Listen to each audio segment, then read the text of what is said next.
President Trump is trying to move over $200 million from taxpayers into his own pocket.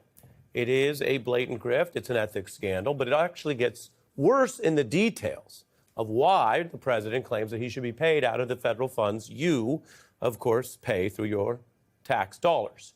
Trump demanding that his own DOJ, which he still oversees, of course, it's in the cabinet, pay him $230 million from taxpayers. He cites his own conduct that led to past federal investigations as the reasoning. Now, just off top here, no president has ever tried to take money directly for himself from the DOJ like this. Never. The plot comes also as an escalation of a range of profiteering and ethics scandals by Trump himself, as well as his family members. He's insisted on profiteering from his businesses while in office. No other president's done that. And most other presidents have had other jobs or worked at law firms, but they cut that off in office. He has not. He's offered White House access recently to crypto investors. Again, that's not political campaign donors only. It's just people involved in enriching him and his family's crypto funds. His family also trades on his government power across several businesses. It's almost hard to keep track of. So this damning bombshell from the New York Times today comes in this context. It's about the money first, shaking down the government second, a kind of a king attitude of, hey, he is the state is him, even as there is a no kings backlash that we've all been covering.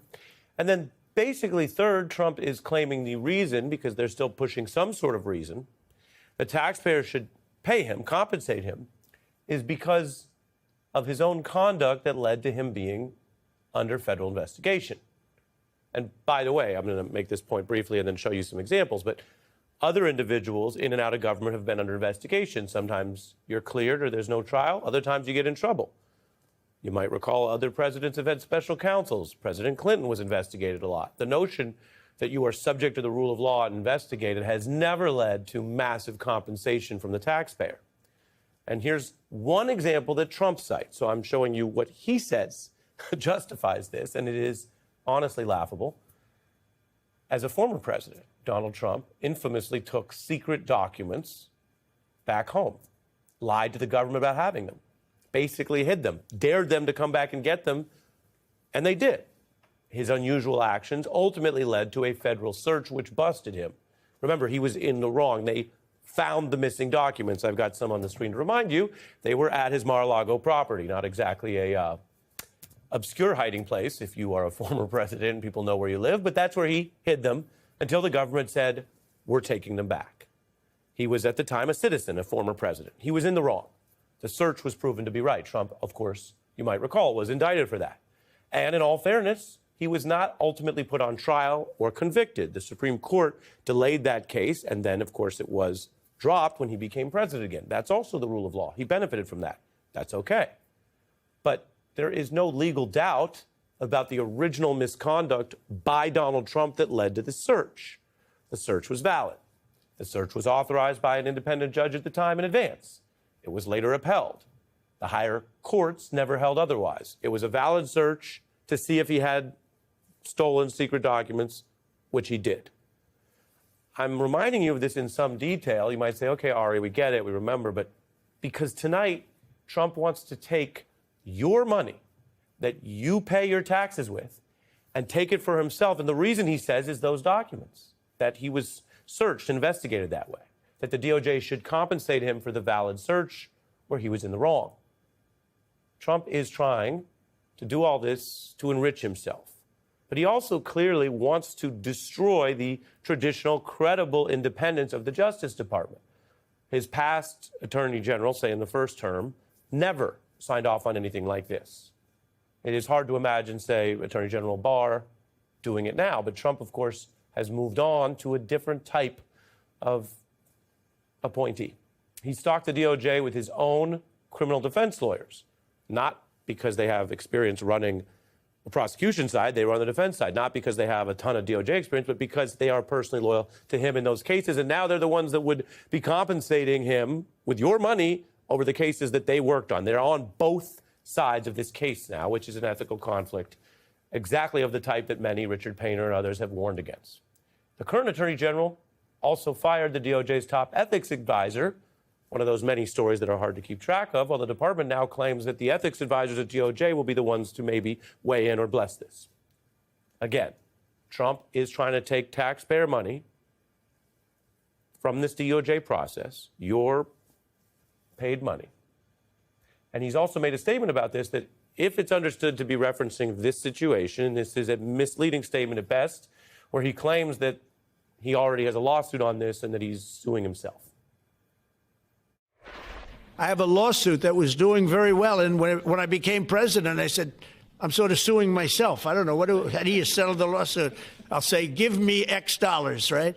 And I don't know what to do with the lawsuit. It's a great lawsuit, and now I won. It sort of looks bad. I'm suing myself, right? So I don't know, but that was a lawsuit that was a very strong. It went on like that. In Trumpian fashion, he is both demanding something that no president has ever tried. Obviously, it's a type of scandal because plenty of people, whether you like him or his policies or not, don't think the DOJ that he controls should be issuing checks to him. And why stop at 200 million? Why not billions? Why not tens of billions?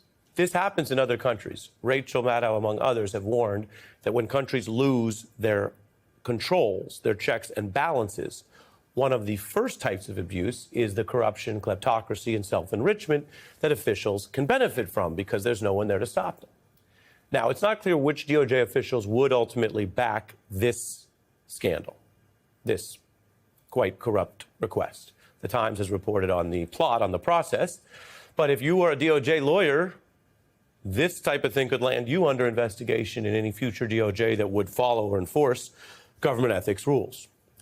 Trump is also demanding to be paid for basically two sets of probes, the search I mentioned and the 2016 Russia probe. But remember, the idea that DOJ would be ordered to pay Trump for mishandling secret material that led to a search is a kind of a Trump MAGA autocratic era equivalent of Gotham's finest paying the Joker for investigating him. And remember, the Trump Bondi DOJ is also using the same type of classified probe against one of their apparent critics, John Bolton. Trump has attacked him for criticizing him. And so they're not talking about compensating Bolton for the exact same type of secret document search. No, they're grinding on forward because obviously there are two different sets of rules here. And Trump is not hiding that. Like other people who've tried to break the rule of law, he celebrates it. He wants to make it very clear that he should be able to get away with anything and get paid for it, while several other officials are facing official actions from indictments to subpoenas that are, including Bolton there, being targeted by DOJ. Their lawyers, several of them, allege that this is selective prosecution, that it ultimately could be tossed that way. One of the faces you see there was the indicted Democratic Congressman McIver for an interaction outside an ICE facility where similar charges against the mayor of that same area already fell apart. They were withdrawn. She, though, was back in court today in that case. Here's how she describes the Trump DOJ's approach. This was on The Beat. Anyone who is a critic of this administration and this president who holds this administration accountable, they are targets. They become on Trump's hit list, and then you have them intimidating you, bullying you, charging you, bringing up trumped up charges. I mean, this is real life. This is happening. To be a critic isn't a crime. This is real life. The Justice Department is one of the most powerful parts of the government, which is why the Constitution and our laws protect against abuse there, because the power to investigate, to search, to arrest, to try, to imprison, and sometimes to take human life, those are some of the greatest powers the government wields. And now it is the DOJ, this Justice Department, that is in the core, the fulcrum of Donald Trump's efforts to break the protections on that, to turn it into a weapon, to use it as a kind of, well, as John Bolton said, a kind of Stalinist police state against his critics. And now tonight, apparently, it is also the next chapter of Donald Trump's efforts to grift, to turn the DOJ, in addition, on the side, into his personal ATM with your taxpayer dollars. I want to bring in, as promised, House Minority Leader Hakeem Jeffries.